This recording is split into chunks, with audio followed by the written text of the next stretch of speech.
How we doing, Heavy Metallurgy? Logan, the Metal and Beer Snob here. And tonight, I want to discuss the sonic equivalent of a dark, swirling abyss.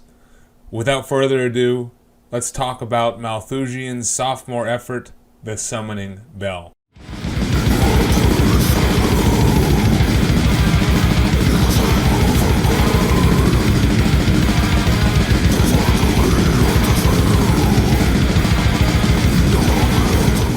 Malthusian formed in Dublin back in 2012, and for simplicity's sake, let's just call them dissonant death metal for now. Since their formation, they've steadily crept along with intermittent releases every couple of years. They released a demo in 2012, an EP in 2015 called Below the Hingiform, and finally, they had a debut full-length album back in 2018 called Across Deaths. So here we are 7 years later, and Malthusian is putting out their sophomore effort, The Summoning Bell. This album comes out on August 8th on Relapse Records. So this is a big album for them, as this is their Relapse debut, and we'll definitely see them enter the metal sphere in a larger way than what they've done on previous releases. As far as band members go, Malthusian is a four-piece, and I guess they try to be a little obscure and anonymous with their names, as they're all just represented by initials, but we've got JK on drums, MB on guitars and vocals, TMK on guitars, and FB on bass. So I actually first heard these guys back in 2022, thanks to a split release that they did with one of my favorite bands, Suffering Hour. It was called Time's Withering Shadow. For a first exposure with Malthusian, it was a good example of what their sound is, which automatically was a little tough for me to swallow. Their tracks are dense, bleak, turbulent, sometimes a little monotonous, and overall unforgiving. And even on just the 20 minutes of music that they had on that split album, this was all very self-evident. Kind of because the barrier of entry was a little too steep, I didn't dive in any further into their catalog. But now with a greater awareness of what they sound like and a little more preparation, I'm ready to immerse myself into the cacophony that is The Summoning Bell. So let's give Malthusian another shot.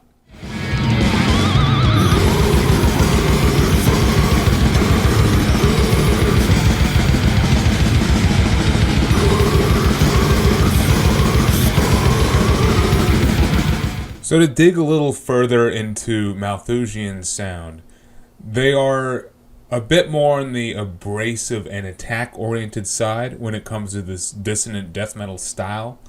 Like, they're technical for sure, but that's not the main thing you notice about their music. In the beginning, it feels more straightforward and pulverizing. And then as you dive in a little bit further, you begin to realize there's more abstract and almost avant-garde elements at play here, and especially in how they craft their song structures and kind of their albums overall.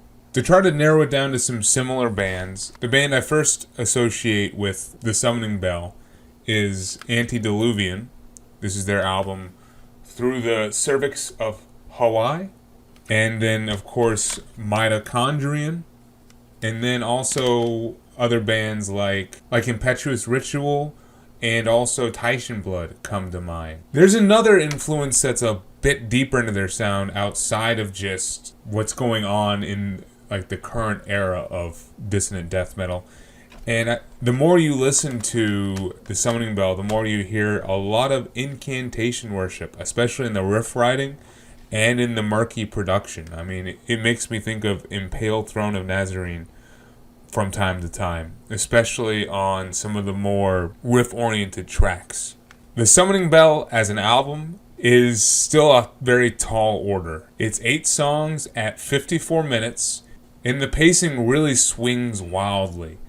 There are definitely some doom elements on here, some death doom for sure, but the main heart of this album is just pulverizing and abrasive, cavernous, dissonant death metal.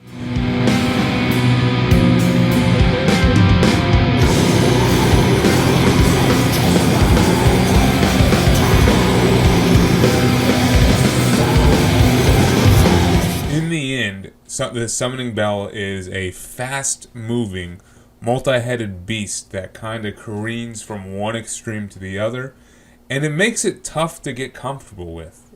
The main instrument that sets the rhythm and overall tone of this album, though, is the drums. The guitar work is always slithering and sliding in the background, but what is continually pushing this album forward, is indeed the drum work. And the drums by, what did I say his initial was? JK on here are really top notch and one of the overall highlights of this experience. He's probably one of the better drummers in the style I've heard. He even gives, ulcerates Jamie St. Laurent a run for his money at times. And it's cool to hear how he fills the space.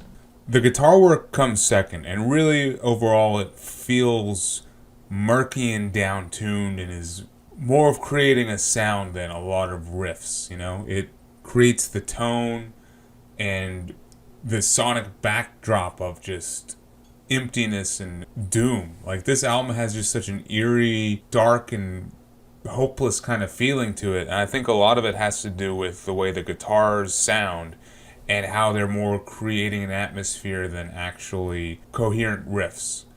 This album does riff from time to time, and the guitar will create this swirling sensation for you. It's a bit more seldom, and more than anything, it wants to just capture you into the world that Malthusian are building.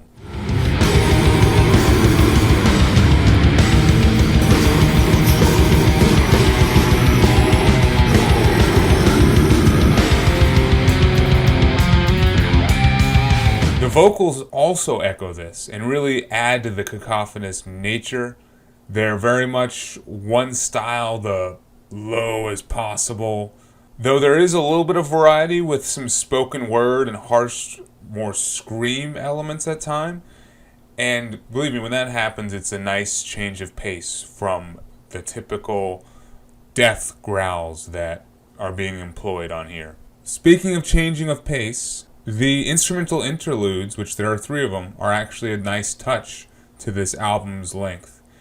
They act as a breath of fresh air and kind of separate tracks that would arguably blend together too well if not for this separation. So I ended up liking all 3 of the interludes, and especially liking the final closing track in Chaos Exalt, which really is a proper song with like some kind of muffled vocals in the background, but it just lets the album end on a exhale versus like a dramatic inhale, and it still ends in that ominous dark feeling, and maybe it's the exhale of death more than anything, but it does leave an impression.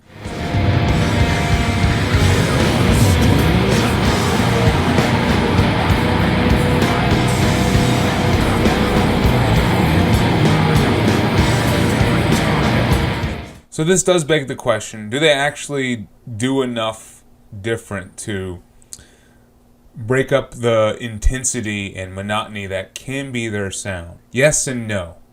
There are definitely some songs on here which blend a little bit together, and for me the first half really is a big question mark. And maybe it's just because it takes me like the first 3 tracks to really sink into the feel of the album, but by the time the second instrumental, the onset of the death of man, comes in, I'm a bit more exhausted than I feel like I should be. But then the good news is I feel like it ends on a stronger note with the final 3 tracks, Eroded into Superstition, Amongst the Swarm of Vermin, and the already mentioned In Chaos Exult. Eroded into Superstition kind of brings the riffs a little bit more to the forefront and lets them guide the song.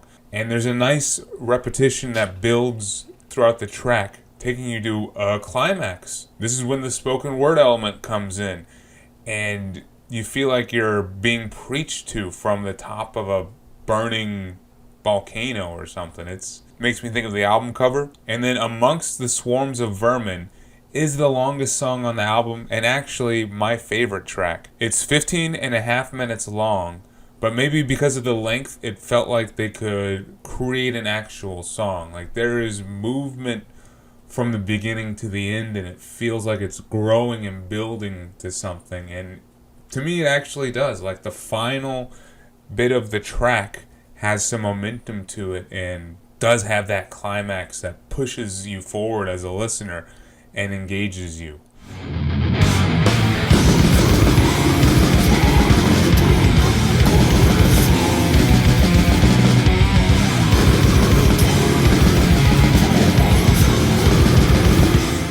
And then I love how it just crashes into the peaceful but still unsettling In Chaos Exult. So overall, am I fully on board with Malthusian's sound and their sophomore effort? Honestly, I'm still digesting it. I've probably spun this thing almost 10 times, and it's still sinking in.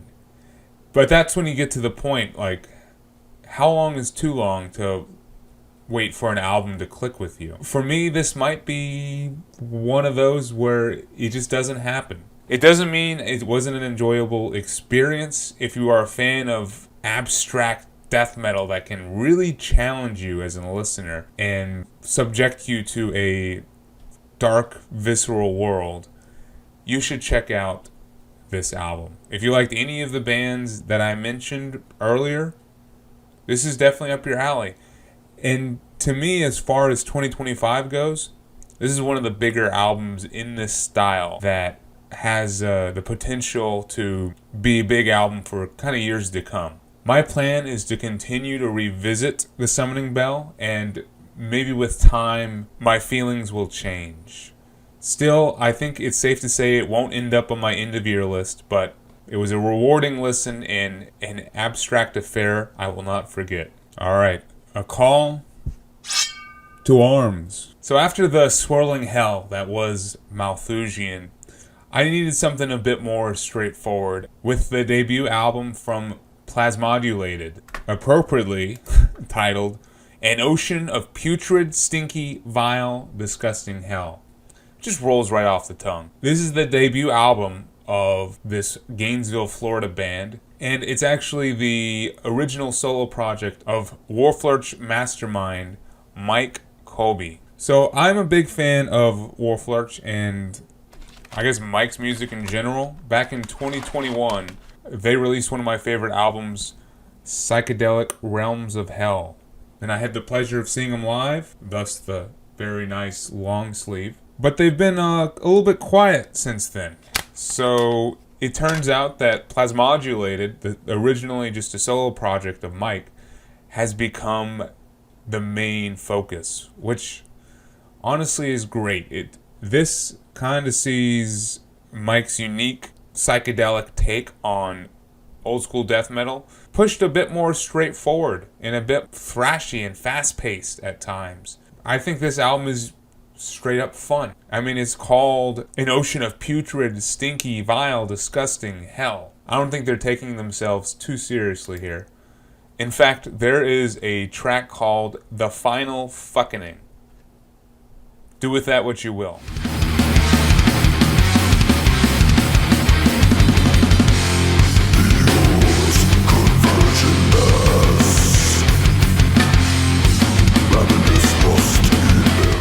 Overall, there's just a nice flow of nasty, putrid, stinky, vile, disgusting death metal, and it's fun at the same time. They also still incorporate a little bit of keyboards and synthesizers at times, which to me helps to add to the dynamics of this full length. And overall, I'm just excited that Mike is out there still making music that of a similar style to his other band. So this album is actually already out on Dawnbreed Records. It came out August 1st, so go check it out. It's on all streaming platforms and available to purchase. And just like that, we're done with another review on the Heavy Metallurgy channel. Thanks for watching. Cheers for sticking around. And be sure to check out the other content that is put out on here. There's always something. Whether it be the main show on Friday nights with Marty and Alan, or on Wednesday nights there's the Heavy Metallurgy Album Club featuring myself, Kellen from Killing for Company, Marty, and Jim from Iowa's Recordings. And also there's other reviews, so absolutely stick around. Until next time though, Logan, Metal and Beer Snob. Cheers.